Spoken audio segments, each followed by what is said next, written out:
La troisième étape étant très bien renseignée, cliquons donc sur suivant pour aller à la quatrième étape. Bien, cette quatrième étape nous présente deux formulaires. Le premier formulaire intitulé diplôme universitaire. Bien, ici, c'est le récapitulatif de ce que nous avons renseigné précédemment. Année précédente, il est question ici dans le champ intitulé situation scolaire de l'année passée. Il est question de savoir si vous étiez inscrit dans une université au secondaire ou alors si vous étiez non scolarisé. Bien, j'étais bien inscrit au secondaire, donc j'ai choisi la mention inscrit. Le classement dans la promotion, étant donné que au bac, il n'y a pas de classement, je vais laisser ce champ et en plus ce n'est pas un champ obligatoire. Bien, à droite, dans le formulaire intitulé historique, il est question ici de renseigner l'année de la première inscription à l'université. Bien, il y a certains étudiants qui se sont inscrits à l'université et arrêtés par la suite. Mais dans mon cas, c'est ma première année, c'est-à-dire 2018, et ma première inscription, donc je renseigne 2018. Si par contre, votre première inscription était plutôt en 2015, c'est cette date 2015 qu'il faut renseigner. Puisque c'est ma première inscription, je laisse 2018. Bien, le second champ, intitulé type d'université fréquentée la première fois. Si la première fois que je me suis inscrit dans une université, c'était une université privée, une université panafricaine, autre université d'État, je renseigne. Donc, ici, ma première université, c'est l'université d'État parce que l'université de Douala est une université d'État. Enfin, le formulaire intitulé vie professionnelle, il est question de dire si nous avons une activité professionnelle. Bien, étant donné que je suis étudiant, je n'ai pas d'activité professionnelle. Si vous avez une activité professionnelle, vous renseignez plutôt à oui. Et puisque ce n'est pas le cas chez moi, dans le cas où vous avez une activité professionnelle, il sera question de dire si vous travaillez en plein temps ou pas, la catégorie socio-professionnelle et une description du job que vous effectuez. Puisque je n'ai pas d'activité professionnelle, je clique donc sur non. Bien, nous sommes donc à la fin de cette quatrième étape. Pour valider la quatrième étape, il suffit de cliquer sur suivant. Bien, nous sommes bien évidemment à l'étape 5.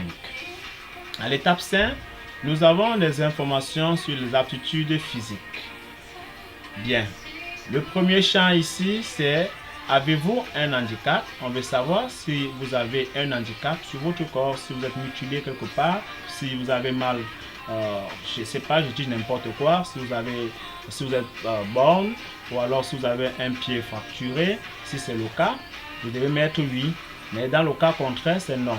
Donc, moi, je n'ai pas un handicap, je renseigne donc non. Bien, le formulaire loisir, premier loisir, en fait, c'est le loisir que vous désirez le plus. Moi, j'aime bien les jeux vidéo. Donc, j'ai choisi les jeux vidéo comme mon premier loisir. Deuxième loisir, j'aime bien la lecture. Troisième loisir, j'aime bien voyager. Et à notre droite, le formulaire intitulé activité sportive. Il est question de savoir si vous pratiquez une activité sportive. Non pour ceux qui ne pratiquent pas. Et oui, dans mon cas, j'aime bien pratiquer du sport. Le premier sport que j'aime bien, c'est le football. Donc j'ai choisi le football. Le deuxième sport que j'aime bien, c'est le judo. Et enfin, le troisième sport que j'aime, c'est la gymnastique. Autant pour moi. Le sport de compétition, on voudrait savoir si parmi ces sports que nous pratiquons un sport de compétition. Non, mon sport que je pratique, c'est pour garder la forme, la santé. Bien, donc je clique donc sur non. Pour ceux qui ont des sports de compétition, ils doivent cliquer sur oui. Et dans le cas où vous pratiquez un sport de compétition, vous devez choisir le niveau de compétition. Ça peut être régional, national, international ou universitaire. Bien. Donc voilà l'information pour ceux qui pratiquent un sport de compétition. Dans mon cas, je reste à non. Bien, le dernier formulaire à remplir pour cette 5e étape, c'est le nom et le nom et prénom de la personne à contacter en cas de problème. Ici, cette information est capitale également. Il faudra renseigner. Ici, le numéro de mon papa, Monsieur Nono Franck. Monsieur Nono Franck, son numéro, c'est bien le 6 96 93 61 92. Bien, nous sommes donc au terme de cette 5e étape. Il suffit de valider en cliquant sur suivant pour aller à la 6e étape. Et cette 6e étape sera expliquée dans la prochaine vidéo.